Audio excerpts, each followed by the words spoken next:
तो पी दो क्या?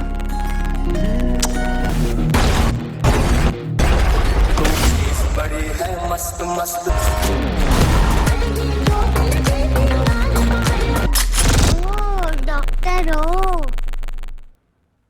डाको দর্শক কেমন আছেন? আজকে আপনাদের সঙ্গে আমরা একটা সিনেমা নিয়ে আলাপ করবো, যে সিনেমাটা দেখে আমার কাছে অনেকদিন পর একটা সিনেমা দেখে আমার কাছে খুব ভালো লেগেছে। সিনেমাটার নাম ডাকাইত লাভ স্টোরি 2026। এই সিনেমাটা এই বছরের 19শে এপ্রিল রিলিজ হয়েছে এবং আইএমডিবি রেটিং আছে এই সিনেমাটার 7.5। যারা যারা অভিনয় করেছে এর মধ্যে আছে আদিবি শেষ, মৃণাল ঠাকুর এবং অনুরাগ কাশ্যপ। অনুরাগ কাশ্যপ যেই সিনেমায় অভিনয় করে সেই সিনেমার আসলে একটা বিশেষ অ্যাট্রাকশন আছে।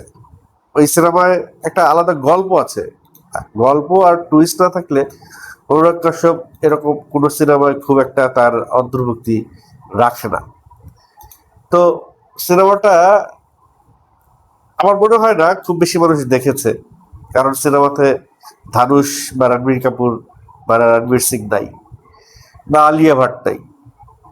মৃণাল ঠাকুর আর আদি বিশেষ, তেলেগু এই হিরো আদি বিশেষ, আমার কাছে ওনার অভিনয় ভালোই লাগছে, দুর্দান্ত লেভেলের অভিনয় করা। হয়তো আর একটু সময় পেলে সে তেলেগু ইন্ডাস্ট্রিতে নিজের আধিপত্য বিস্তার করে হিন্দি ইন্ডাস্ট্রিতেও তার একটা আধিপত্য তৈরি করবে। যাই হোক, সিনেমার গল্পে চলে আসি। আর দলিত শ্রেণীর একটি ছেলে রমেশ, ধনী শ্রেণীর একটি মেয়ে সরস্বতী, যেটা আদি বিশ্বাস এবং মৃণাল ঠাকুর দুজন এই কেন্দ্রীয় চরিত্রে অভিনয় করেছে। দলিত শ্রেণী বলতে রমেশ হচ্ছে গিয়ে যারা ড্রেন পরিষ্কার করে ওই শ্রেণীর একজনের সন্তান, একটা আভিজাত্য পরিবারের সন্তান সরস্বতী। দুজনের প্রেম হয় এবং আলটিমেটলি যেটা হয় যে নিচু শ্রেণীর কোনো ছেলের সঙ্গে উচ্চ শ্রেণীর করবে, প্রেম করবে, সেটা সেই পরিবার মেনে নিবে তা তো হয় না। তো মেয়ের ভাই এখানে ভেটো দেয় এবং মেয়ের ভাইকে রমেশ একটা পর্যায়ে একটা সিচুয়েশনের উপরে খুন করে। এবং সেই খুনের দায়টা মাথায় নিয়ে রমেশকে যখন অ্যারেস্ট করে তখন সরস্বতী রমেশের বিরুদ্ধেই সাক্ষী দেয়, যেটি ছিল রমেশের কাছে একটা বিস্ময় যে রমেশ আসলে খুনটা করেছে বাধ্য হয়ে, বা এমন একটা কাজ করেছে। আমি পুরো গল্পটা না বলার স্বার্থে কিছু কিছু জিনিস স্কিপ করে যাচ্ছি, তাহলে আপনারা হয়তো দেখবেন। পুরো গল্পটা দেখলে আর আমার গল্প শোনার পর পুরো গল্পটা দেখলে আপনাদের ভালো লাগবে না। তো রমেশ সরস্বতীর ভাইকে মারতে আসলে বাধ্য হয়েছে, সরস্বতীর ভাই এমনই একটা কাজ করেছে।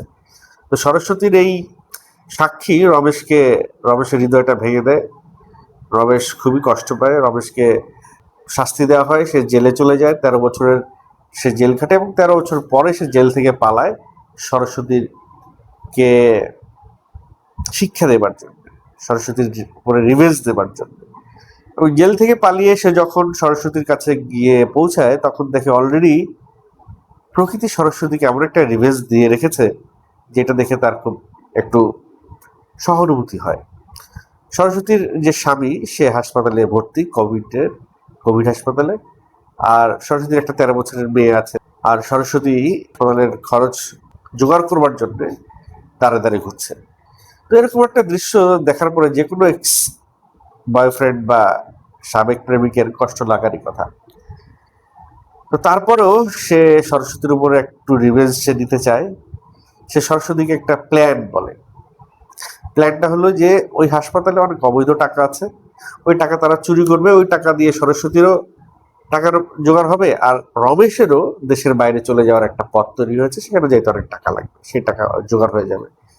এবং রমেশ মনে মনে রাখে যে সরস্বতীর অংশ দিয়ে পুলিশের হাতে ধরাই দিবে, এতে সে আবার জেলে যাবে, সরস্বতীর উপর রিভেঞ্জ হবে, রমেশের মতো চলে যাবে। কিন্তু যত সরস্বতীর কাছে যায় রমেশ, ততই সরস্বতীকে রমেশ দেখতে পায় সে সরস্বতী আগের সরস্বতী আছে, মানে সরস্বতীর মধ্যে সেই ধরনের কোনো চেঞ্জ রমেশ খুঁজে পাচ্ছে না। এবং একটা পর্যায়ে গিয়ে রমেশ রিভিল করে যে কি কারণে সরস্বতী রমেশের বিপক্ষে সাক্ষ্য দিয়েছে সেটা রমেশ খুঁজে পায়। এবং এই পুরো ঘটনার পেছনে সরস্বতীর যে বর্তমান স্বামী সেও দায়ী, তার একটা হাত আছে।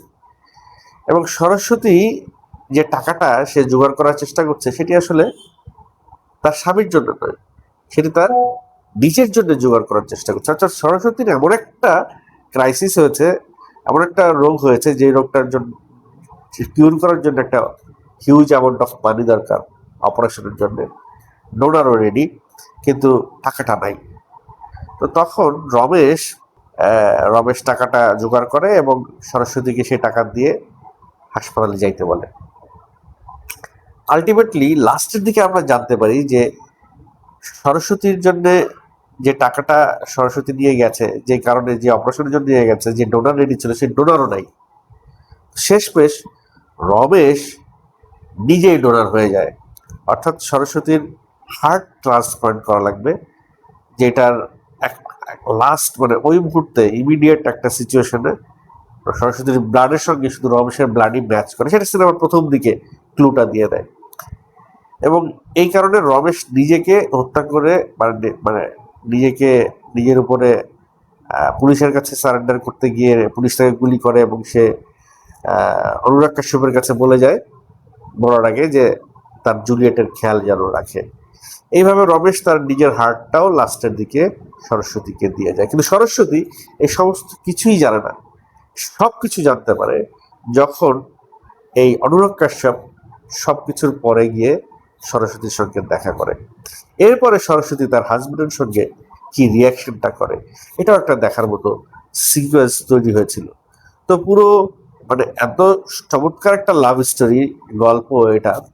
এই গল্পটা আপনাকে প্রতি মুহূর্তে মুহূর্তে আপনাকে টুইস্ট দিবে, আপনাকে ভাবাবে, আপনাকে একটা ভালো লাগা তৈরি করাবে, আপনাকে অশ্রুসিক্ত করাবে, আপনাকে আবেগপ্রবণ করাবে। তো রাঞ্ঝারা সিনেমাটার কাছাকাছি না হইলেও, কারণ রাঞ্ঝারায় অতটা অ্যাকশন ছিল না, যেহেতু এটা তেলুগু সিনেমা, অনেকটা অ্যাকশন এখানে ইনপুট করা হয়েছে।